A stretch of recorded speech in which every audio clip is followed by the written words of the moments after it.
यहाँ पर इस सवाल में आपको शेषफल निकालना है, यानी कि रिमाइंडर निकालना है। 171 मल्टीप्लाई 172 मल्टीप्लाई 173, इन सबको डिवाइड करना है 17 से और हमें यहाँ पे रिमाइंडर निकालना है। तो क्या यहाँ पर 171 मल्टीप्लाई 172 मल्टीप्लाई 173 इन सबको गुणा करना पड़ेगा क्या? बिल्कुल भी नहीं करना होता है। ऐसे में हम लोग क्या करते हैं कि इंडिविजुअली रिमाइंडर निकालते हैं। मतलब 171 को भी 17 से डिवाइड करके रिमाइंडर पता करेंगे, 172 को भी 17 से डिवाइड करके रिमाइंडर पता करेंगे और 173 को भी 17 से डिवाइड करके रिमाइंडर पता करेंगे। तो चलिए निकालते हैं। यहाँ पर अगर हम 171 को 17 से डिवाइड कर दें तो क्या बचेगा? 17 दहम 70, 170, ठीक है, 17 दहाई 170 होता है। बच जाएगा 1, क्योंकि 170 तक ही होगा, 1 बच जाएगा इसमें। तो रिमाइंडर कितना आ गया यहाँ पर? इसका 1 आ गया। इसके बाद 172 को अगर 17 से डिवाइड करें तो क्या आएगा? 17 दहाई 170, बचा 2, मतलब यहाँ पर रिमाइंडर आपका 2 बचेगा, ठीक है। और जो साइन यहाँ पर लगा हुआ है, प्लस लगा है, मल्टीप्लाई लगा है, माइनस लगा है, वो सारी चीज़ें यहाँ पर लगाते जाइए। तो मल्टीप्लाई है इसलिए मल्टीप्लाई, फिर इसके बाद मल्टीप्लाई है। अब 173 को 17 से डिवाइड करेंगे तो क्या मिलेगा हमें? 17 दहाई 170 और 3 बच जाएगा यहाँ पर। तो यहाँ पर रिमाइंडर कितना आ गया? 3 आ गया। और अभी भी डिवाइड में आपको क्या रखना है? 17 को अभी छोड़ना नहीं है दोस्तों, ठीक है। अब ऊपर कितना आ गया? सबको मल्टीप्लाई करेंगे, 3 दूना 6 कम 6, तो ऊपर आ गया 6 और नीचे आ जाएगा यहाँ पर 17। अब देखिए, अगर हम 6 को 17 से भाग देने जाएंगे तो क्या बचेगा हमारे पास? रिमाइंडर 6 ही बचेगा, क्योंकि 6 जो है 17 से छोटा है। तो जब छोटा होता है तो टेबल तो जाएगा नहीं, 17 का पहाड़ा तो पढ़ नहीं सकते, इसलिए यही आपका रिमाइंडर हो जाएगा। मतलब इस क्वेश्चन में जो रिमाइंडर आया दोस्तों वो कितना आ जाएगा? 6 के बराबर। और 6 ऑप्शन नंबर डी में है, ये इसका करेक्ट आंसर है। क्लियर है सभी को अच्छे से? उम्मीद करते हैं कि ये वीडियो पसंद आई होगी। लाइक कर दीजिए वीडियो को और इस पेज को फॉलो ज़रूर कर लीजिएगा। यदि संख्या 6484/6 ये 6 अंकों की संख्या है, 8 से विभाज्य, मतलब ये पूरी संख्या 8 से कट जाती है, तो y का मान, न्यूनतम मान यानी मिनिमम वैल्यू क्या होनी चाहिए यहाँ पे? चलिए तो डिविजिबिलिटी रूल पहले 8 का समझते हैं। यहाँ पर दोस्तों आपको एक बात बता देना चाहते हैं कि यहाँ पर जो 2 का डिविजिबिलिटी रूल होता है, क्योंकि 2 से ही 8 बना है ना, तो 2 का जो डिविजिबिलिटी रूल होता है वो कहता है कि भाई लास्ट का 1 डिजिट है ना, लास्ट का 1 डिजिट अगर कहीं 2 से कट गया तो समझ लीजिए कि पूरी संख्या आपकी 2 से डिवाइड हो जाएगी। इसी तरीके से अगर 4 का डिविजिबिलिटी रूल बात करें तो 4 का रूल ये कहता है कि लास्ट का 2 डिजिट है ना, लास्ट के 2 डिजिट अगर 4 से कट गए तो पूरी संख्या 4 से आपकी कट जाएगी, है ना। पूरी संख्या को डिवाइड करने की ज़रूरत नहीं है, लास्ट के 2 अंक डिवाइड करके 4 से पता कर सकते हैं कि वो पूरी संख्या 4 से डिविजिबल होगी या नहीं होगी। फिर इसके बाद आता है यहाँ पर 8, ठीक है, 2 का डबल 4, फिर 4 का डबल यहाँ पर 8। 8 का डिविजिबिलिटी रूल ये कहता है कि लास्ट के 3 डिजिट, आपको सिर्फ और सिर्फ लास्ट के 3 डिजिट को देखना है। अगर लास्ट का 3 डिजिट 4 से कट गया तो समझ जाइए, 8 से कट गया तो समझ जाइए कि वो पूरी संख्या, चाहे जितने भी अंक की संख्या हो, चाहे 1000 अंक की संख्या हो, लास्ट का 3 डिजिट अगर 8 से डिविजिबल है तो पूरी संख्या 8 से डिविजिबल होगी।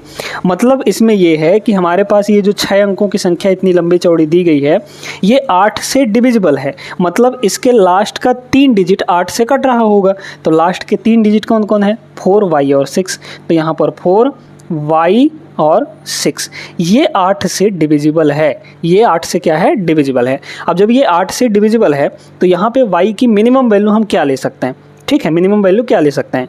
तो y चूँकि एक डिजिट है, तो डिजिट में अगर देखा जाए तो सबसे छोटी वैल्यू हम लोग क्या रख सकते हैं? 0, और सबसे बड़ी डिजिट कौन से रख सकते हैं? 9 रख सकते हैं, है ना।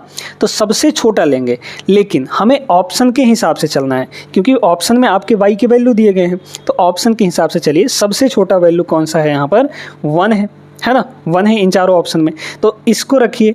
क्या पता इससे कट जाए हमारा। अगर हम यहाँ 1 रखते हैं तो क्या मिलेगा हमें? 4, 1 और 6, ठीक है, 4, 1, 6, y की जगह पर 1 रख दिए। इसको 8 से काटिए, क्या ये कट जाएगा? 8 पंचे 40, बचा 1 तो 16 हो गया, 8 दूना 16, कट गया। मतलब y की वैल्यू 1 रखने पर, जो कि सबसे छोटी वैल्यू है, उसको रखे तो हमारा यहाँ पे 8 से कट गया। मतलब y का जो मिनिमम वैल्यू होना चाहिए वो कितना होना चाहिए? 1 के बराबर होना चाहिए। बस आ गया हमारे पास आंसर। ऑप्शन नंबर सी इसका करेक्ट आंसर हो जाएगा। अब देखिए दोस्तों, ये तो हो गया ऑप्शन से लगा दिए हमने, ऑप्शन से रख के चेक किया, ठीक है। लेकिन एक चीज़ और आपको हम यहाँ पे बताना चाहते हैं जो कि बहुत महत्वपूर्ण है 8 के डिविजिबिलिटी रूल में ही, ठीक है। पहली बात तो ये कि जैसे मान लीजिए यहाँ पर आपके सामने कुछ भी दिया गया है ना, जैसे यहाँ पर आपका 4, 2 और 6 इस तरीके से दिया गया है और ये आपका 8 है। 8 से इसको चेक करना है कि डिवाइड होगा कि नहीं, देखते जाइए, है ना।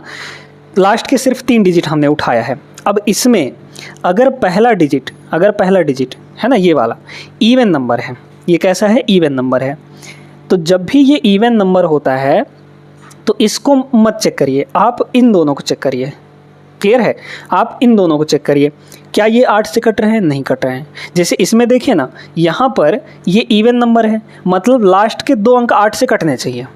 अगर ये इवन नंबर आ गया, पहला डिजिट मतलब 3 अंकों में पहला डिजिट अगर यहाँ पे इवन नंबर आ गया तो बाकी के 2 जो हैं वो 8 से कटने चाहिए, पक्का है कि। अब यहाँ से डायरेक्टली आप चेक कर सकते हैं, अगर हम ये 8 यहाँ मतलब कि 8 से कटना है इन दोनों को, तो क्या क्या रख सकते हैं। अगर 3 रखेंगे तो 36 हो जाएगा, नहीं कटेगा। 4 रखेंगे तो 46 हो जाएगा, नहीं कटेगा। यहाँ पर अगर 7 रखेंगे तो 76 हो जाएगा, 8 से नहीं कटता है। 1 रखेंगे तो 16 हो जाएगा, 8 से कट जाता है। तो बस यहाँ से ही चेक कर सकते थे आप। लेकिन अगर कहीं यहाँ पे एक ऑड नंबर आ जाता है, ऑड नंबर कैसे, जैसे मान लीजिए कि यहाँ पर 1 और यहाँ पे 2 0 इस तरीके से है हमारे पास, है ना, और इसको 8 से देखना है कि चेक करना है कटेगा या नहीं। तो इसके लिए क्या करते हैं कि अगर ये ऑड नंबर है कोई, ठीक है, शुरू वाला डिजिट कोई ऑड नंबर है, तो लास्ट वाले 2 डिजिट में, लास्ट के 2 डिजिट में 4 घटा के चेक किया जाता है, ठीक है। 4 अगर घटाएंगे, 20 में 4 घटाएंगे तो 16 आता है, और 16 जो है आपका 8 से कट जाता है, मतलब ये 120 या फिर इसके पहले जो भी संख्या रही होगी वो पूरी संख्या आपकी 8 से डिविजिबल होगी। क्लियर है। ऐसे एक और एग्जाम्पल लिया जाए यहाँ पे, है ना, इन चीज़ों को यहाँ पे हटा देते हैं ताकि आपको इस प्रश्न में कोई कन्फ्यूज़न ना हो। इसी तरीके से अगर हम जैसे मान लीजिए एक और एग्जाम्पल लेते हैं कि 7, 8 और 6 है, ये देखना है कि ये 8 से कटेगा कि नहीं। अब इसमें देखिए कि ये जो है ऑड नंबर आ गया, जब ये ऑड नंबर आ गया तो बाकी दोनों में 4 घटा के चेक करेंगे। 4 इसमें घटाइए, 86 में 4 घटाएंगे कितना आ जाएगा, 82 आ जाएगा। 82 के 8 से कटता है, नहीं कटता है, मतलब ये पूरी संख्या या फिर इसके पहले जो भी रही होगी वो पूरी संख्या 8 से नहीं डिविजिबल होगी। ठीक है, तो क्लियर हो गया दोनों कॉन्सेप्ट, उम्मीद करते हैं ऐसा। और ये प्रश्न बहुत महत्वपूर्ण है आरआरबी ग्रुप डी के लिए जो आपका एग्जाम आने वाला है। ये 2022 का प्रश्न है, 2025 में भी ऐसे प्रश्न देखने को मिलेंगे। वीडियो लाइक कर दीजिए, पेज को फॉलो जरूर कर लीजिएगा। यदि 15 अंकों वाली संख्या, ये संख्या हमारे पास 9 से विभाज्य मतलब 9 से डिविजिबल है, तो a का मान क्या होगा। यहाँ पर एक डिजिट a छुपा हुआ है, इसका मान क्या होना चाहिए।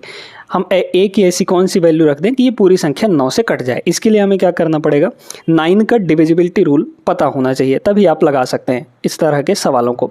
तो डिविजिबिलिटी रूल पर बेस्ड है ये सवाल। हमारे पास जो संख्या दी गई है उस संख्या को पहले लिखते हैं। इतना है 4a 5 1 2 4 3, है ना, 4 3 5 6 7 8 9 फिर 7 3 4। ये जो पूरी संख्या है दोस्तों, ये किससे डिविजिबल है, 9 से डिविजिबल है, मतलब 9 से ये संख्या कट जाती है। ठीक है, जब 9 से कट जाती है तो यहाँ पे a का वैल्यू क्या होना चाहिए। अब 9 का रूल और 3 का रूल दोनों सेम है, दोनों को समझ लीजिए। 9 का रूल ये कहता है कि अंकों का योग यानी डिजिट्स का सम अगर 9 से कट जाए तो समझ लीजिए कि वो पूरी संख्या 9 से डिवाइड हो जाएगी। 3 का भी यही नियम है। 3 का रूल ये कहता है कि अंकों का योग यानी डिजिट्स का सम उस संख्या के अगर वो 3 से कट रही है तो मतलब पूरी संख्या 3 से कट जाएगी। तो 3 और 9 का रूल सेम है। अब यहाँ पे देखिए कि 9 से कौन कौन से अंक कट रहे हैं। वैसे तो हम लोग यहाँ पे सबको जोड़ भी सकते हैं और सबको जोड़ने पर वो संख्या 9 से कटनी चाहिए, ऐसा हम क्या a का वैल्यू ले लें, है ना। लेकिन अब एक बात ये भी है कि अलग अलग ना मतलब एक साथ जोड़ के ना चेक करें और अलग अलग 9 से काटते जाएं, तो जो अंक मिलाकर 9 से कट जाते हैं उनको हटा ही दीजिए, मतलब उनको काट दीजिए पहले ही।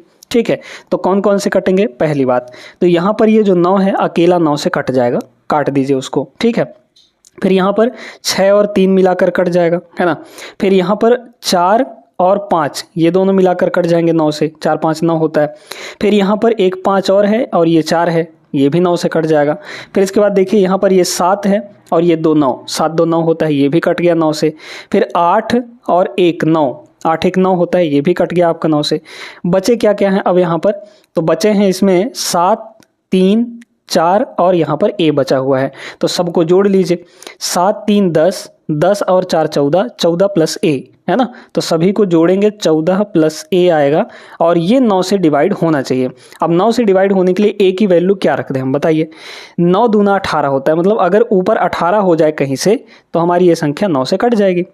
और इसको 18 होने के लिए ये क्या होना चाहिए, 14 प्लस 4 होना चाहिए, तो ए की वैल्यू यहाँ पर 4 हो जाएगी। भाई 14 प्लस 4 कितना होगा, 18, और 9 से डिवाइड हो जाएगा।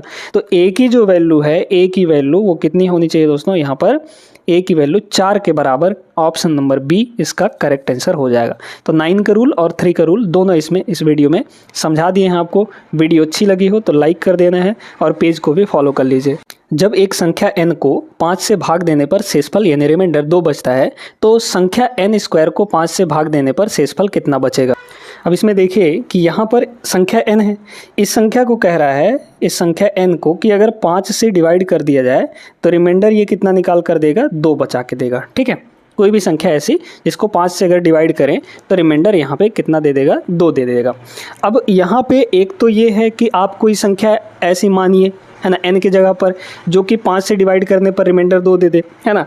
लेकिन एक तरीका और बताते हैं आपको। पहले ये तरीका, जैसे कोई कुछ मान लीजिए, है ना, अगर हमें 2 बचाना है शेष, तो इसको 7 होना पड़ेगा। भाई 5 1 कम 5 बचेगा 2, मतलब यहाँ पर ये आपका 7 हो जाएगा। तो संख्या कितनी हो गई हमारी, 7 हो गई, है ना। हमने संख्या को कितना मान लिया, 7 मान लिया। अब कह रहा है कि संख्या का स्क्वायर यानी n का स्क्वायर, तो 7 है हमारे पास।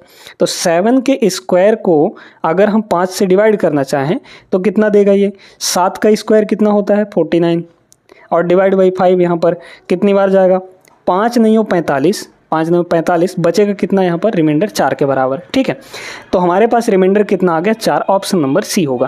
तो ये तो हो गया थोड़ा सा अलग तरीका, मतलब आप ऐसे भी सोच सकते हैं। लेकिन एक बहुत बढ़िया तरीका आपको बताते हैं, वो सभी सवालों में इस तरीके से लागू होगा। इसमें कह रहे हैं कि एक संख्या है और उसको 5 से डिवाइड किया जा रहा है तो रिमाइंडर 2 दे रहा है। संख्या है, उसको 5 से डिवाइड कर रहे हैं तो रिमाइंडर यहाँ पर हमें 2 निकाल कर दे रहा है। अब कह रहा है कि n स्क्वायर, मतलब संख्या का स्क्वायर कर रहे हैं, संख्या के स्क्वायर फिर से उसी से डिवाइड कर रहे हैं, डिवाइजर वही है, डिवाइजर वही है, यहाँ भी 5 यहाँ भी 5। तो ऐसे केस में यहाँ पर जो रिमाइंडर होगा, अब ध्यान से सुनिएगा जो चीज़ बताने जा रहे हैं, यहाँ पे संख्या के साथ क्या हो रहा है, संख्या में क्या कुछ जुड़ रहा है या फिर घट रहा है या फिर मल्टीप्लाई हो रहा है या फिर स्क्वायर हो रहा है, क्यूब हो रहा है, क्या हो रहा है। तो संख्या का स्क्वायर हो रहा है। n संख्या था, पहले संख्या n था, अब संख्या का स्क्वायर हो रहा है, n का स्क्वायर हो रहा है। तो जब n का स्क्वायर हो रहा है, संख्या का स्क्वायर हो रहा है, तो रिमाइंडर का भी स्क्वायर हो जाएगा। ये बात समझ में आई कि नहीं। तो यहाँ पर अगर देखा जाए तो कितना हो जाएगा, 2 का स्क्वायर हो जाएगा रिमाइंडर हमारा, नया वाला रिमाइंडर, यानी कितना आ गया, 4। अब इस 4 को 5 से डिवाइड करके देखना भी है। अगर 5 से जिससे डिवाइड कर रहे थे उससे बड़ा आ गया कहीं वैल्यू, ठीक है, तो फिर डिवाइड करके रिमाइंडर निकाल लेंगे इस तरीके से, है ना। भाई जैसे मान लीजिए अगर यहाँ पे रिमाइंडर 3 होता और फिर n स्क्वायर का पूछता, तो 3 का स्क्वायर तो 9 हो जाता है। क्या 9 थोड़ी रिमाइंडर लिखेंगे, क्योंकि 5 से वो बड़ा है, तो फिर 5 से उसको डिवाइड करते हैं 9 को, तो 5 से डिवाइड करने पे फिर 4 वो देता है ना। तो यहाँ पे फिलहाल 4 जो है वो छोटा है 5 से, मतलब इसका रिमाइंडर कितना आ जाएगा, 4 के बराबर। Option number C correct answer. Orally इस सवाल को लगाया जा सकता था, इतना करने की आवश्यकता बिल्कुल भी नहीं थी। ये कॉन्सेप्ट अगर आप जानते हैं तो, अदरवाइज फिर आपको वही दिक्कत का सामना करना पड़ सकता है। वीडियो अच्छी लगी है तो लाइक करिए और पेज को भी फॉलो कर लेना है। पहली 100 धनात्मक पूर्णांक संख्याओं में से कितनी संख्याएं 3 या 4 से विभाज्य हैं। एनटीपीसी 2021 का प्रश्न बहुत बेहतरीन है। पहली 100 धनात्मक पूर्णांक संख्याएं, 100 धनात्मक पूर्णांक संख्याएं को मतलब क्या हुआ कि यहाँ पर 1 से लेकर कहाँ तक, 1 2 3, है ना, इस तरीके से 1 से लेकर 100 तक, क्योंकि हमें 100 बोला है तो 100 तक ही होगा, है ना। इन 100 संख्याओं में कितनी संख्याएं 3 या 4 से पूर्णतः विभाज्य हैं। 3 और 4 दोनों से नहीं होना चाहिए, मतलब या तो 3 से वो कटे, सिर्फ 3 से, या फिर वो 4 से कटनी चाहिए।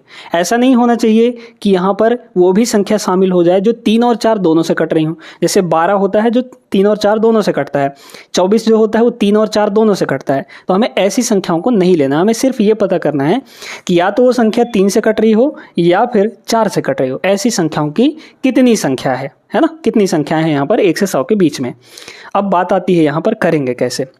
पहले दोस्तों हम ये पता करेंगे कि 1 से लेकर 100 तक 3 से कटने वाली कितनी संख्याएं हैं। ठीक है, सिर्फ 3 से।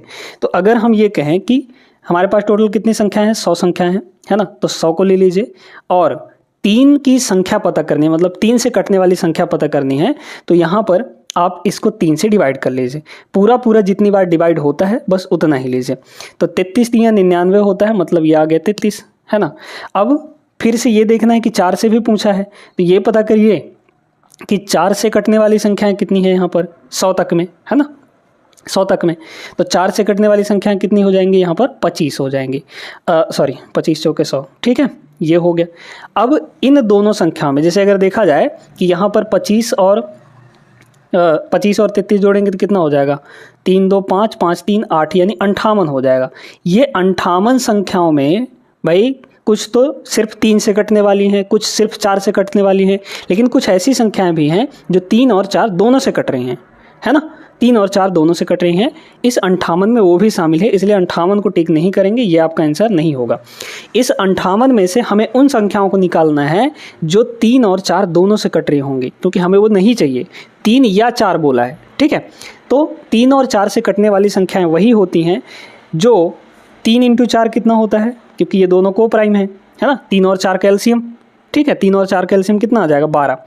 तो ऐसी संख्याओं को निकालना है जो 12 से कट रही होंगी। तो 12 से कितनी संख्याएं कट रही होंगी निकाल लीजिए उसी तरीके से। 100 तक में 12 से कटने वाली कितनी है, 12 8 96, मतलब 8 संख्याएं हैं यहाँ पर। ठीक है, तो 8 संख्याएं ऐसी हैं जो 3 और 4 दोनों से मतलब 12 से कट रही हैं।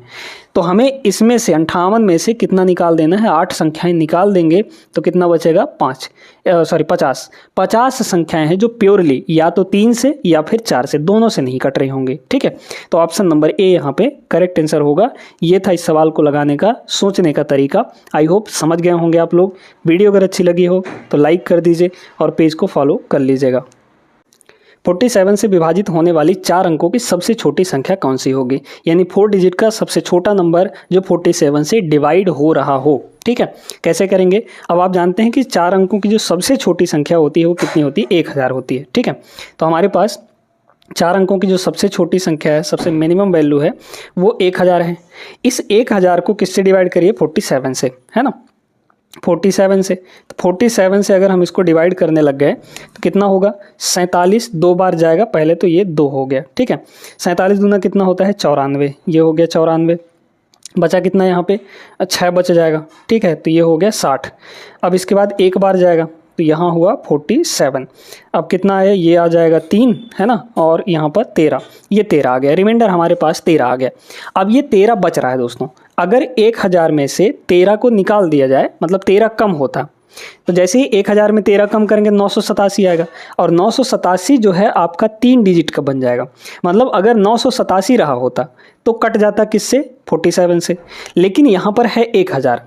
अब 1000 जब है, इसमें आपका 13 और बच रहा है। इस 13 में हम कौन सी संख्या और जोड़ दें कि वो 47 से कटने वाली बन जाए, मतलब अगली संख्या 47 से कटने वाली हो जानी चाहिए। तो 13 में ऐसा क्या जोड़ें कि ये 47 बन जाए, क्योंकि हमें 47 से एक बार टेबल और पढ़ना है, मतलब 47 से एक बार और जाना चाहिए। तो इसमें क्या जोड़ें बताइए, इसमें हम क्या जोड़ दें कि ये 47 बन जाए, यानी 47 से कटने के लिए तैयार हो जाए। तो x की वैल्यू यहाँ से क्या हो जाएगी, इसको घटा लेंगे तो 7 में से 3 गया 4, और ये हो जाएगा 34। मतलब अगर हम 34, ये 13 तो बचा हुआ था 1000 में से, 1000 में से 13 बचा हुआ था, है ना, और इस 13 में हम 34 अगर और जोड़ देंगे तो हमारे पास 47 से कटने के लिए रेडी हो जाएगा। यानी 1000 में हमें और कितना ज़्यादा करना पड़ेगा, 34 ज़्यादा करना पड़ेगा, तब जाके यहाँ पर ये 1034 आएगा और ये 47 से कट जाएगा। क्लियर है, समझ में आ गया। तो 4 अंक की सबसे छोटी संख्या यही है जो कि आपकी 47 से डिवाइड होगी। ऑप्शन नंबर सी यहाँ पर करेक्ट आंसर हो जाएगा। आई होप ये प्रश्न बहुत महत्वपूर्ण था, समझ गए होंगे आप लोग। ग्रुप डी 2018 का प्रश्न था। इस टाइप के सवाल इस बार भी देखने को मिलेंगे, इसलिए इनको स्किप नहीं करना है, अच्छे से देखिएगा और पेज को फॉलो कर लीजिए। डेली हम आपको ऐसे ही महत्वपूर्ण 10-15 क्वेश्चन करवाएंगे। क्लियर है ना, लाइक कर देना है। 3 के विभाज्यता नियम यानी डिविजिबिलिटी रूल पर बहुत ज़्यादा सवाल पूछे जाते हैं और हर एक रेलवे एग्जाम में पूछा जाता है। यहाँ तक कि एसएससी में भी इस पर बेस्ड सवाल पूछे ही जाते हैं।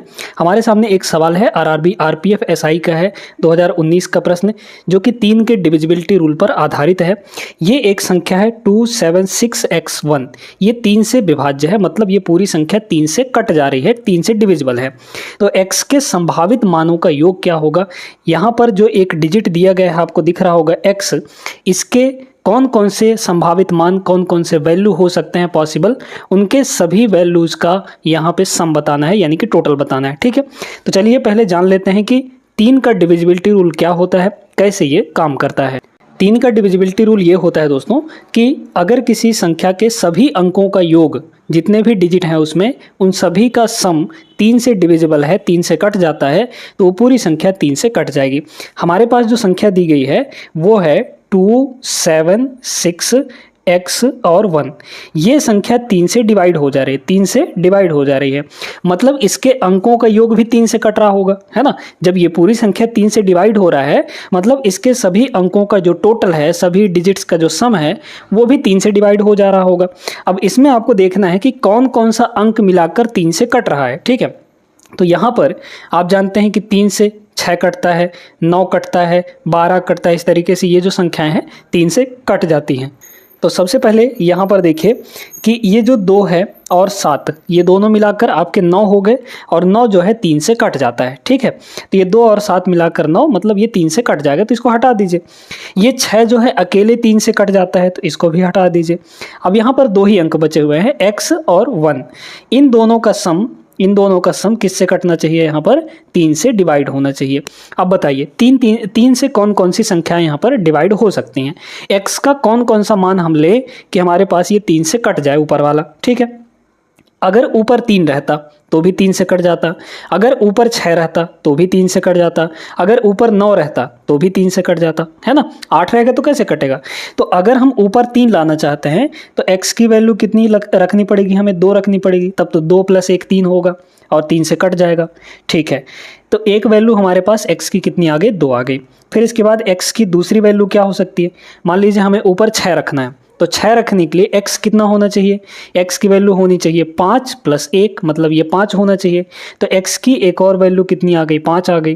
फिर इसके बाद ये देखिए कि x की एक और वैल्यू क्या हो सकती है? मान लीजिए हमें ऊपर 9 बनाना है। ठीक है, 6 के बाद तो सीधा 9 ही बनेगा, जो 3 से कटने वाला होगा। ऊपर 9 बनाना है, तो 9 बनाने के लिए ये 8 होना चाहिए, क्योंकि 8 + 1 9 हो जाएगा। यानी x की वैल्यू कितनी होनी चाहिए? 8, तब तो 8 1 9। अब ये बताइए, क्या हम 8 से आगे कोई और वैल्यू रख सकते हैं?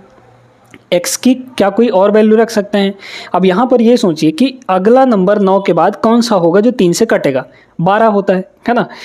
12 बनाने के लिए ऊपर इस 11 को क्या होना x को क्या होना पड़ेगा? यहाँ पर x को होना पड़ेगा 11, और x जो है 11 कभी हो नहीं सकता, क्योंकि x जो है एक डिजिट है, और डिजिट सिर्फ कहाँ से कहाँ तक होते हैं? 0 से 9 तक, है ना। तो हम वैल्यू जो x की है वो 0 से 9 तक ही रख सकते हैं, उसके आगे नहीं रख सकते, क्योंकि x एक डिजिट है, इसलिए x की वैल्यू 11 पॉसिबल नहीं है। तो यहाँ पर x की सिर्फ यही 3 वैल्यू हैं जो कि पॉसिबल है। इन्हीं तीनों का टोटल पूछा गया था हमें। तीनों को जोड़ लीजिए, कितना है? 2 5 8। तीनों को जोड़ेंगे तो यहाँ पर 2 + 5 और प्लस यहाँ पर 8, कितना आ जाएगा टोटल? 8 2 10 5 15, सबका टोटल यहाँ पर 15 आ जाएगा दोस्तों। Option number D is the correct answer. बहुत महत्वपूर्ण, बहुत इंपॉर्टेंट क्वेश्चन था। वीडियो अगर अच्छी लगी हो और अच्छे से ये प्रश्न समझ में आ गया हो तो इस वीडियो को लाइक कर दीजिए, और पेज को फॉलो करना नहीं भूलना है, फॉलो जरूर कर लीजिएगा। एलजेब्रा का इस टाइप वाला सवाल हर एक एग्जाम में देखने को मिलता है, रेलवे एसएससी हर जगह। ठीक है, तो इसका करने का ट्रिक हम लोग यहाँ पर सीखेंगे। एक एक्सप्रेशन दिया गया है, एल्जेब्रिक एक्सप्रेशन 3x² + ax + 4। इसको कह रहा है x - 5 द्वारा ये पूर्णतया विभाज्य है, मतलब ये पूरा का पूरा एक्सप्रेशन x - 5 से डिवाइड हो जा रहा है। डिवाइड हो जा रहा है तो a का मान कितना होना चाहिए? अगर डिवाइड हो जा रहा है तो अगर कोई संख्या किसी से भी डिवाइड हो जाती है, मतलब उसका रिमाइंडर 0 होता है ना। कोई भी संख्या किसी दूसरी संख्या से अगर पूरी तरीके से डिवाइड हो रहा है, डिविजिबल है तो रिमाइंडर 0 होना चाहिए। अब इसमें बात करते हैं रिमाइंडर निकालते कैसे हैं और उसको 0 कैसे करेंगे, ठीक है। तो रिमाइंडर निकालने के लिए जिससे आप डिवाइड कर रहे हैं, x माइनस 5 से डिवाइड हो जा रहा है, मतलब x माइनस 5 से ही डिवाइड किया जा रहा है। तो x माइनस 5 जिससे डिवाइड किया जा रहा है उसको 0 के बराबर कर लीजिए। पहले तो तरीका बता रहे हैं रिमाइंडर निकालने का। फिर यहाँ से x की वैल्यू आ जाएगी, यानी जो भी वेरिएबल होगा ये आ जाएगा 5, ठीक है। अब इस वेरिएबल के वैल्यू को आपको अपने जिसको डिवाइड किया जा रहा है उसमें रखना है, एक्सप्रेशन में रखना है, ठीक है। तो हमारे पास क्या है एक्सप्रेशन, यहाँ पर देखिए 3x² प्लस ax और प्लस यहाँ पर 4। अगर हम इस एक्सप्रेशन में ये जो वैल्यू दी गई है x का जो भी वैल्यू आया है उसको अगर इसमें पुट कर दें तो हमारे पास क्या निकल कर आएगा, रिमाइंडर निकल कर आएगा। तो रिमाइंडर यहाँ पर निकालते हैं। रिमाइंडर कितना हो जाएगा, x की जो भी वैल्यू है इसमें रख दीजिए तो ये हो जाएगा 3, फिर यहाँ पर x की वैल्यू 5 रखेंगे तो 5 का स्क्वायर प्लस यहाँ पे है a और x की वैल्यू 5 रख दिए तो ये हो गया 5 प्लस यहाँ पर 4। अब ये तो हुआ रिमाइंडर, और चूंकि ये डिवाइड कर दे रहा है तो ऐसे केस में रिमाइंडर हमारा 0 के बराबर होना चाहिए। तो रिमाइंडर सीधे सीधे 0 के बराबर कर लीजिए। अब इसको सॉल्व करेंगे तो a की वैल्यू आ जाएगी, कितना होगा यहाँ पर देखिए, ये हो जाएगा 25, 25 नहीं है 75, 75 और प्लस 4 79 हो गया, है ना। तो इधर है आपका 5a इज इक्वल टू ये 75 प्लस 4 यानी कि 79, प्लस का 79 उधर जाएगा तो माइनस का 79 हो जाएगा। अब a की वैल्यू कितनी आ गई यहाँ से, -79 डिवाइड बाई 5, ठीक है। इसको बस डिवाइड कर लीजिए, कितना आ जाएगा यहाँ पर देखिएगा, 5 एकम 5 बचा 2, 5 पचम 25 मतलब 15.25, 4 बचा ना तो 5 अट्ठे 40, ठीक है ये। लेकिन ये नेगेटिव में आएगा तो 15.8 इसका करेक्ट आंसर होगा। रिमाइंडर आएगा 15.8 नेगेटिव का। क्लियर है सभी को अच्छे से। एक संख्या को 119 से विभाजित करने पर शेष फल 19 बचता है, ठीक है, यानी रिमाइंडर 19 बचता है। यदि इसे 17 से विभाजित किया जाए, 17 से डिवाइड किया जाए तो क्या रिमाइंडर बचेगा। अब ध्यान से देखिएगा, यहाँ पर इसको लगाने का एक आपको बेहतरीन ट्रिक बताते हैं, ठीक है। ऐसे सवालों को आप बड़ी आसानी से लगा सकते हैं इस ट्रिक के माध्यम से। 1 सेकंड के अंदर ये सवाल लगाया जा सकता है, बस पहले ढंग से इसका अप्रोच समझ लीजिए, कॉन्सेप्ट समझ लीजिए। क्या है, इसमें एक संख्या है कोई, मान लेते हैं कि हमारे पास n है वो संख्या। इस संख्या को कह रहा है कि ये 119 से विभाजित किया जा रहा है और जैसे ही डिवाइड कर रहे हैं तो रिमाइंडर हमारे पास कितना निकल कर आ रहा है, 19 के बराबर, ठीक है। इस संख्या को 119 से विभाजित करेंगे तो रिमाइंडर 19 आ जाएगा। फिर कह रहा है यदि इसे का मतलब उसी संख्या को n को ही 17 से डिवाइड किया जाए तो रिमाइंडर यहाँ पर कितना निकल कर आएगा, ये हमें बताना है। तो अब इसमें कोई संख्या आपको नहीं मानना है, ठीक है। संख्या मानेंगे तो फिर गड़बड़ हो जाएगा, मतलब टाइम बहुत ज़्यादा लगेगा। क्लियर। इसलिए क्या करेंगे हम लोग यहाँ पर, देखिए सबसे पहले इस पुराने वाले रिमाइंडर को पकड़ लीजिए। पुराना वाला रिमाइंडर कितना है हमारा, डायरेक्ट ट्रिक इसका बता रहे हैं 19 है, ठीक। इस पुराने वाले रिमाइंडर को किससे डिवाइड कर रहे हैं, यहाँ पर 17 से डिवाइड करने के लिए बोला जा रहा है। तो 17 से इस वाले को डिवाइड कर देंगे। बताइए 17 एकम 17 बचेगा कितना, यहाँ पर 2 बचेगा, ठीक है। तो रिमाइंडर हमारे पास कितना आ गया यहाँ पर 2 के बराबर। क्लियर है भाई, 17 एकम 17 19 है, ये तो 19 माइनस 17 2 आ गया। तो रिमाइंडर इसका कितना होगा, 2 के बराबर। Option number B is the correct answer. अब इसको सोचेंगे कैसे, डायरेक्टली कैसे देखेंगे। इस टाइप के क्वेश्चन जब आप प्रैक्टिस कर लेंगे ना तो बड़े आसानी से बन जाएगा, आपको इतना लिखने की आवश्यकता बिल्कुल भी नहीं है। 119 से विभाजित किया जा रहा है तो 19 शेषफल बच रहा है, यानी कि पुराना शेषफल, पुराना रिमाइंडर 19 है। इसको कह रहा है 17 से डिवाइड करिए, तो सीधे सीधे इसको 17 से डिवाइड करके हम अपना नया वाला रिमाइंडर निकाल लेंगे। क्लियर हो गया। सीधे 1 सेकंड के अंदर देखते ही इसका आंसर आप टिक कर सकते हैं इस ट्रिक के माध्यम से। वीडियो अच्छी लगी हो तो लाइक कर देना है और पेज को फॉलो भी कर लीजिएगा। आरआरबी एनटीपीसी 2021 में पूछा गया नंबर सिस्टम का एक बेहतरीन क्वेश्चन है आपके सामने। इसको आसान ट्रिक से करने वाले हैं, तो देखिएगा।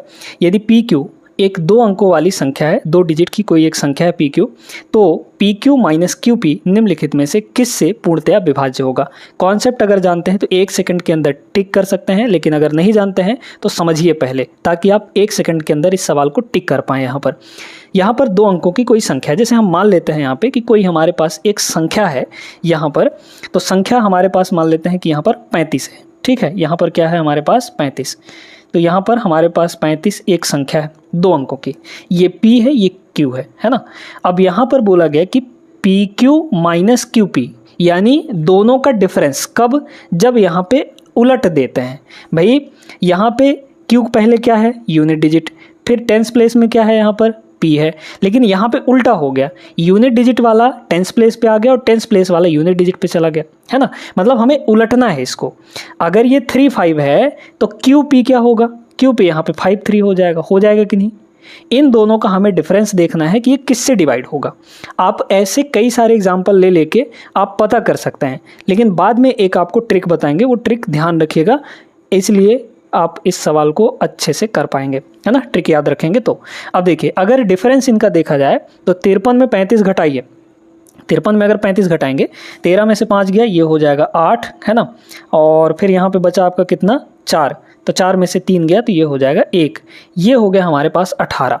अब 18 जो है यहाँ पे इससे तो नहीं कटेगा और इससे भी नहीं कटेगा, 9 और 6 दोनों से कटेगा। अब ये जनरल है, तो जनरल है मतलब कोई भी ले सकते हैं, कुछ भी ले सकते हैं, है ना। तो कुछ भी यहाँ पर लेके और देखिए, जैसे मान लीजिए कि हमारे पास एक और नंबर है यहाँ पर 65, ठीक है। अब ये 65 का उल्टा क्या होगा, मतलब इसके अंकों को, इसके डिजिट्स को जब पलटेंगे, ये तो हो गया पी क्यू, हमें क्यू पी चाहिए, तो क्यू इंटू पी करेंगे तो मतलब 5 इधर आ जाएगा और 6 इधर आ जाएगा, मतलब 56 बन जाएगा। अगर इन दोनों का डिफरेंस देखा जाए तो 15 में से 6 गए, ये हो जाएगा 9। अब ये 9 बताइए ये किससे कटेगा, इससे तो कटेगा नहीं, इससे कटेगा, क्योंकि 3 ऑप्शन अब आपके ख़त्म हो चुके हैं, तो एक ही बचा है। मतलब अगर हमारे पास 2 अंकों की एक संख्या है और उसके अंकों को पलट दिया जाए, तो जब डिफरेंस आता है वो हमेशा किससे डिविजिबल होता है, यहाँ पर 9 से डिविजिबल होता है। क्लियर हो गया। तो अब यहाँ पे एक कॉन्सेप्ट आपको बता देते हैं। पहला कॉन्सेप्ट क्या है यहाँ पे, कि अगर आपके पास 2 अंकों की संख्या एक्स वाई है और इसके अंकों को पलटने पर बनी संख्या क्या होगी, वाई एक्स होगी। इनका जो डिफरेंस है ये हमेशा किससे डिविजिबल होगा, तो ये डिविजिबल होगा दोस्तों यहाँ पर 9 से। डिफरेंस अंकों को पलटने पर जो डिफरेंस है वो हमेशा 9 से डिवाइड होता है। और इनका जो सम है, मतलब कुछ इस तरीके से, अगर हमारे पास एक संख्या है 2 अंकों की एक्स वाई, और अगर इसको जोड़ दिया जाए इसको पलट कर, है ना, जैसे 53 है तो 35, 53 और 35 को जब जोड़ेंगे तो ये संख्या जो होगी वो हमेशा 11 से डिविजिबल होती है। अगर ये 2 कॉन्सेप्ट आपको पता होता तो ये 1 सेकंड का सवाल था। आपको डिफरेंस पूछा गया है कि किससे डिवाइड होगा, तो हमेशा 9 से डिवाइड होता है। बाकी ये करके इस तरीके से एग्जाम्पल्स लेकर आप कर सकते हैं। क्लियर है सभी को, उम्मीद करते हैं अच्छे से समझ गए होंगे। वीडियो को लाइक कर दीजिए और पेज को फॉलो भी कर लीजिएगा। 1750 के गुणनखंडों की संख्या निकालनी है यहाँ पर, यानी नंबर ऑफ फैक्टर्स निकालने हैं। निकालने का तरीका क्या है, ट्रिक क्या है यहाँ पर, सबसे पहले जो भी नंबर दिया गया है उसके प्राइम फैक्टर्स कर लीजिए, मतलब उसको प्राइम फैक्टर्स अभाज्य गुणनखंड में तोड़ लेना है। 1750 है, अच्छा 1750 में लास्ट में 0 है, लास्ट में 0 का मतलब पक्का है कि 10 होगा, और वो 10 क्या बनेगा हमारा, पहली बात तो यहाँ पर 175 होगा, और 10 को हम लोग लिख सकते हैं 2 × 5, प्राइम फैक्टर्स में लिखना है हमें। अब 175 देखिए 25 से कट जाता है, ठीक है, 25 छक्के कितना होता है, 25 छक्के 150, 25 सत्ते 175 हो जाता है कि नहीं। तो ये जो वैल्यू दी गई है ये आपकी क्या है यहाँ पर 25 × 7 है, ठीक है। ये जो 175 है 25 × 7 है, इंटू यहाँ पर 2, फिर यहाँ पर 5। अब देखिए ये 25 क्या होता है, 25 आपका होता है 5 का स्क्वायर, यानी 2 ठो 5, 5 × 5, फिर यहाँ पर 7 है, 2 है और यहाँ पर 5 है। क्लियर है। आप चाहे तो इस तरीके से आप बना के भी कर सकते हैं, जैसा आप पहले करते हैं, है ना। इस तरीके से लिखा जाता है यहाँ पर 1750, फिर इसको 2 से काटेंगे, ऐसे इस तरीके से काट के यहाँ पे जो भी आएगा उसको यहाँ पे लिख सकते हैं। ये डायरेक्ट तरीका अगर आप समझते हैं इस चीज़ को तो लगा पाएंगे इससे। फिर यहाँ पर देखिए कि 5 2 बार यहाँ है, 1 बार यहाँ है, 5 का पावर 1, तो टोटल 5 के कितने पावर हो गए यहाँ पर, 5 के पावर 3 हो गया। 7 अकेला है तो 1 ही बार, और 2 भी यहाँ पर अकेला है मतलब 1 हो गया। अब प्राइम फैक्टर्स में तोड़ने के बाद आपको टोटल नंबर ऑफ फैक्टर्स निकालने के लिए क्या तरीका अपनाना है, नंबर ऑफ फैक्टर्स, ठीक है, नंबर ऑफ फैक्टर्स निकालने के लिए दोस्तों यहाँ पर क्या किया जाता है, जो भी पावर आपको दिख रहे हैं, प्राइम फैक्टर्स के जो भी पावर दिख रहे हैं, इनमें एक एक बढ़ा के मल्टीप्लाई करते जाइए। 3 में 1 बढ़ाएंगे कितना आएगा, 4 आ जाएगा, मल्टीप्लाई। 1 में 1 बढ़ाएंगे कितना आएगा, 2 आ जाएगा, फिर मल्टीप्लाई, एक में एक बढ़ाएंगे, पावर को देखना है, बेस को हमें नहीं देखना है। पावर एक है, एक में एक बढ़ा देंगे तो 2 आ जाएगा। सबको मल्टीप्लाई करिए यहाँ पर 16, यानी कि इसमें टोटल नंबर ऑफ फैक्टर्स कितने होंगे? 16। ऑप्शन नंबर बी इसका करेक्ट आंसर हो जाएगा। अब यहाँ पर कभी कभी इसी सवाल में, इसी टाइप के सवाल में आपको टोटल नंबर ऑफ फैक्टर्स न पूछ के आपको पूछ लिया जाता है कि सम गुणनखंडों की संख्या कितनी होगी, मतलब कि इवन फैक्टर्स कितने होंगे या ऑड फैक्टर्स कितने होंगे, इस तरीके से पूछा जाता है आपको। तो दोनों चीज़ें यहाँ पर निकालने के लिए हम आपको बता देते हैं। पहले ऑड फैक्टर्स की बात करते हैं, ठीक है। तो यहाँ पर नंबर ऑफ ऑड फैक्टर्स कैसे निकालेंगे? ऑड फैक्टर्स, ठीक है। ऑड फैक्टर निकालने के लिए यहाँ पर जो भी 2 का पावर होगा इवन वाला, इसको आपको छोड़ देना है, ठीक है। जो भी इवन वाला पार्ट होगा उसको छोड़ दीजिए, क्योंकि 2 आपका इवन होता है। उसके बाद फिर यहाँ पर आपके ऑड नंबर ही होंगे, सिर्फ उन्हीं को लेना है। ऑड नंबर के पावर को ही लेना है, यहाँ पर 2 के पावर को छोड़ देना है जब भी ऑड फैक्टर्स निकालने होंगे। तो नंबर ऑफ ऑड फैक्टर्स, अब देखिए फिर से वही काम, 2 को तो हमने छोड़ दिया, इनमें एक एक बढ़ा के मल्टीप्लाई करते जाइए। 3 में 1 बढ़ाएंगे 4 होगा, यहाँ पर 1 में 1 बढ़ाएंगे 2 हो जाएगा, यानी कि ऑड फैक्टर्स कितने हो गए? यहाँ पे 8 के बराबर हो गए, ठीक है। अब यहाँ पर ऑड फैक्टर्स तो मिल चुके हैं, 8 ऑड फैक्टर हैं, और टोटल कितने फैक्टर्स हैं यहाँ पर? 16। अगर टोटल 16 हैं जिसमें से ऑड 8 हैं तो इवन कितने हो जाएंगे? यहाँ पर इवन फैक्टर्स भी 16 माइनस 8 कर देंगे, यानी कि टोटल में से ऑड वाले को घटा देंगे, 16 माइनस 8 ही आ जाएगा, यानी कि 8 इवन फैक्टर्स और 8 यहाँ पे ऑड फैक्टर्स हो जाएंगे। ये तो हुआ ऑड फैक्टर निकालने के बाद इवन फैक्टर निकालने का तरीका। लेकिन अगर आपको डायरेक्टली इवन फैक्टर चाहिए तो इसके लिए भी एक तरीका बताते हैं। इवन फैक्टर निकालने का तरीका क्या है? जैसे ऑड फैक्टर में क्या करते हैं हम लोग, इवन वाले को छोड़ देते हैं, यानी 2 का पावर जो भी होगा उसको छोड़ देंगे। लेकिन जब इवन फैक्टर निकालेंगे ना, तो जो इवन वाला होगा उसके पावर को नहीं चेंज करेंगे, जैसा है वैसा लिखेंगे। यहाँ पावर 1 है तो पावर 1 लिख लीजिए, बाकी जो बचे हुए हैं 2 के पावर को छोड़कर 2 के पावर को एज इट इज़ लेना है, बाकी जितने भी पावर हैं उनमें एक एक बढ़ा के मल्टीप्लाई। 3 में 1 बढ़ाएंगे कितना हो जाएगा? 4। फिर यहाँ 1 में 1 बढ़ाएंगे, ये हो जाएगा 2, मतलब टोटल कितना आ गया? 4 एकम 4 दूना 8 आ गया कि नहीं? तो इस तरीके से भी 8 आया है और यहाँ पर इस तरीके से भी 8 के बराबर आ गया। तो इसमें सवाल ऐसे ही बनते हैं, या तो टोटल फैक्टर निकालने के लिए बोलेगा, या तो ऑड फैक्टर निकालने के लिए बोलेगा, या फिर इवन फैक्टर निकालने के लिए बोला जा सकता है आपको। तो तीनों चीज़ें यहाँ पर आपको सिखा दी गई हैं। वीडियो अच्छी लगी हो तो लाइक कर दीजिएगा। ये क्वेश्चन आरआरबी एनटीपीसी 2021 का है, पूछा गया था। बहुत बेहतरीन प्रश्न नंबर सिस्टम का। यदि एक प्राकृत संख्या यानी नेचुरल नंबर n यहाँ पर एक नेचुरल नंबर है, तो n³ माइनस n जो है वो हमेशा किससे डिविजिबल होगा, मतलब किससे डिवाइड हो जाएगा? n³ माइनस n, है ना। बड़े ध्यान से यहाँ पर आपको नंबर के फॉर्म में दिए हैं, तो एग्जाम्पल ले लेकर देखेंगे हम लोग। तो यहाँ पर n की वैल्यू, n एक प्राकृत संख्या है, नेचुरल नंबर है, तो नेचुरल नंबर कोई सा भी ले लीजिए यहाँ पे, है ना।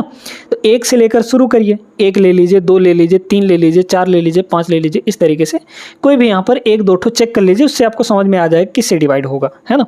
तो अगर हम 1 नहीं 2 ले लीजिए, है ना। मान लीजिए कि हम n की वैल्यू 2 ले लेते हैं, तो n की वैल्यू हमने 2 ले लिया, एक नेचुरल नंबर। हमारे पास पूछा है n³ माइनस n, तो n³ माइनस n करेंगे तो n का क्यूब मतलब 2 का क्यूब, 2 का क्यूब हो जाएगा 8 माइनस 2, यानी कितना आया? 6 आया। तो ये संख्या 6 जो है, इसमें से ना तो इससे कटेगी, ना तो इससे कटेगी, ना तो इससे कटेगी, बचा एक ही ऑप्शन है, ऑप्शन नंबर बी हो जाएगा। बाकी भी अगर आप कोई और वैल्यू लेकर देखना चाहें तो जैसे देखिए n की वैल्यू अगर हम 3 ले लेते हैं, है ना, तो यहाँ रखेंगे 3 का क्यूब कितना होता है? 27 माइनस n यानी 3, तो 27 माइनस 3 बताइए कितना होगा? यहाँ पे 24 हो जाएगा। तो ये 24 भी तो हमेशा 6 से ही ना डिवाइड होगा। क्लियर कर पा रहे हैं? अगर n की वैल्यू मान लीजिए हम 4 ले लेते हैं, ठीक है, या फिर 5 ले लेते हैं, कुछ भी ले लेते हैं, तो n की वैल्यू अगर 5 लेंगे, n की वैल्यू अगर 5 लेंगे तो 5 का यहाँ पर क्यूब मतलब 125 माइनस n यानी कि 5, ठीक है, तो ये आ जाएगा 120। अब ये 120 ये भी तो 6 से डिवाइड होगा, मतलब जितने भी यहाँ पर n अगर नेचुरल है तो n³ माइनस n की जो भी वैल्यू होगी वो हमेशा 6 से तो डिवाइड होंगी ही होंगी, है ना। 8 से भी बाकी की जो बड़ी संख्या है वो 8 से भी कट सकती हैं, 5 से भी कट सकती हैं, ऐसा ज़रूरी तो है नहीं। जैसे ये 120 क्या है, 5 से भी कटेगा, 4 से भी कटेगा, 8 से भी कटेगा। लेकिन जनरलाइज तरीके से अगर देखा जाए कि हमेशा किससे डिवाइड होगी, हमेशा सभी नंबर, ये n³ माइनस n की जो सभी वैल्यू हैं वो हमेशा 6 से ही डिवाइड होंगी। क्लियर हो गया? उम्मीद करते हैं अच्छे से आप लोग समझ गए होंगे। वीडियो को लाइक कर दीजिए और पेज को फॉलो कर लीजिएगा। नंबर सिस्टम के इस क्वेश्चन को लगाने का बहुत अच्छा ट्रिक आपको बता रहे हैं। 250 से 1000 तक कितनी संख्याएं हैं जो 5, 6 और 7 से पूर्ण रूप से विभाज्य होंगी। 250 से लेकर 1000 तक के बीच में कितनी ऐसे नंबर्स हैं जो तीनों संख्याएं यानी 5, 6, 7 तीनों से डिवाइड हो जाएं। ठीक है, तो तीनों से डिवाइड होने वाले यहाँ पर संख्याएं निकालनी है। कितनी संख्याएं हैं ये हमें निकालना है, कौन कौन सी हैं ये नहीं, कितनी संख्याएं मिलेंगी 250 से 1000 के बीच में। अब देखिए, तो सबसे पहले हम लोग ये निकाल लेंगे कि इन तीनों से कटने वाली वो संख्या कौन सी होगी। पहले तो ये पता करेंगे कि भाई 5, 6 और 7 इन तीनों से कटने वाली सबसे छोटी संख्या कौन सी होगी। तो इनसे कटने वाली सबसे छोटी संख्या इनका एलसीएम होगा। 5, 6 और 7, 5, 6 और 7 इन तीनों का अगर एलसीएम ले, चूंकि इनमें कुछ कॉमन नहीं है, 5, 6 और 7 में क्या कुछ कॉमन दिख रहा है? नहीं दिख रहा है। जब कुछ कॉमन नहीं होता तो उनका मल्टीप्लाई ही एलसीएम बनता है। यानी एलसीएम कितना आ जाएगा इन सभी का? 5 × 6 यानी कि 30 और 30 × 7 यानी कि 210। तो 210 यहाँ पर पहली संख्या होगी, सबसे छोटी संख्या होगी, जो कि यहाँ पे किससे कटेगी? यहाँ पर 5, 6, 7 तीनों से कटेगी। ठीक है, अब बात करते हैं यहाँ पे इसमें ट्रिक क्या लगाएंगे। देखिए, 250 से 1000 के बीच में पूछा है हमें, तो यहाँ पर लिख लीजिए आप 250 और यहाँ पर लिख लीजिए आप यहाँ पर 1000। ठीक है, तरीका क्या लगाना है? तीनों से कटने वाली, तो तीनों से कटने का मतलब 210 से कटना, 210 से दोनों को डिवाइड कर लीजिए यानी एलसीएम लेकर। तो 210 यहाँ भी, 210 यहाँ भी। अब आपको क्या करना है, यहाँ पे जितनी बार पूरा टेबल जाएगा उतनी बार सिर्फ आपको लेना है। यहाँ पे 210 एकम 210, 210 का डबल 420 हो जाता है, ऊपर चले जाएंगे, एक बार पूरा भाग चला जाएगा। 210 एकम 210, इसमें कितनी बार जाएगा? 4 बार, क्योंकि 210 का अगर 5 गुना कर देंगे तो हमारे पास आ जाएगा 1100, जबकि ये है 1000, तो 4 बार जाएगा यहाँ पर। 210 का 4 गुना कितना होगा? 840 हो जाएगा, है ना। तो 4 बार यहाँ पे भाग चला गया।